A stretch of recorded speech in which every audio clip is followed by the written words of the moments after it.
ఇక రెండో విషయం, ఇప్పుడున్న సిట్ చీఫ్ సజ్జనార్ గారు, హైదరాబాద్ పోలీస్ కమిషనర్ కూడా సజ్జనార్ గారు, సిట్ ఇప్పుడు ఆయన సిట్కు చీఫ్గా ఉన్నాడు. ఇప్పుడు రెండోసారి ఏర్పాటు చేసిన సిట్, పొలిటీషియన్లను వేధించడం కోసం ఏర్పాటు చేసిన సిట్ ఏదైతే ఉందో ఆ సిట్కి ఆయన చీఫ్గా ఉన్నారు. నేను ఏమంటున్నా అంటే సజ్జనార్ గారికి ఈ సిట్ను లీడ్ చేసి ఈ ట్యాపింగ్ వ్యవహారాన్ని విచారించే నైతిక అర్హత ఆయనకు లేదు, ఆయన ఎలిజిబుల్ కాదు. ఎందుకు? ఇదే సజ్జనార్ గారు 2015లో ఇదే ప్రస్తుత ముఖ్యమంత్రి రేవంత్ రెడ్డి గారు టీడీపీ ఎమ్మెల్యేగా ఉన్నారు.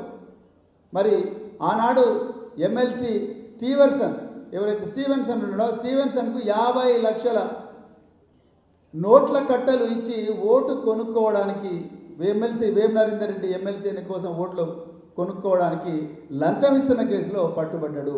ఆనాడు డిఐజీ ఎస్ఐబిగా సజ్జనార్ గారు ఉన్నారు. ఇంటెలిజెన్స్ చీఫ్గా ఇప్పుడున్న డీజీపీ శివధర్ రెడ్డి గారు ఉన్నారు. వాళ్ళకి తెలియదా ఇవన్నీ ఎట్లా జరుగుతాయో?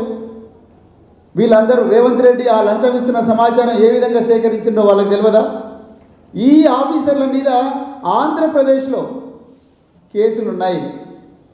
ఆనాడు ఆంధ్రప్రదేశ్లో చాలామంది రాజకీయ నాయకులు వీళ్ళ మీద, ఈ సజ్జనార్ గారి మీద, ఇంకా మిగతా ఇంటెలిజెన్స్ ఆఫీసర్ల మీద Bhavanipuram police station, Guntur police station, Kurnool police station, Alipiri police station, అదేవిధంగా Visakhapatnam police station, Payakarao police స్టేషన్లో ఇన్ని పోలీస్ స్టేషన్లలో వీళ్ళు మా ఫోన్లు ట్యాప్ చేసిండ్రని చెప్పి ఆనాడు ఇంటెలిజెన్స్లో ఉన్న అధికారుల మీద పోలీస్ కేసులు అయినాయి.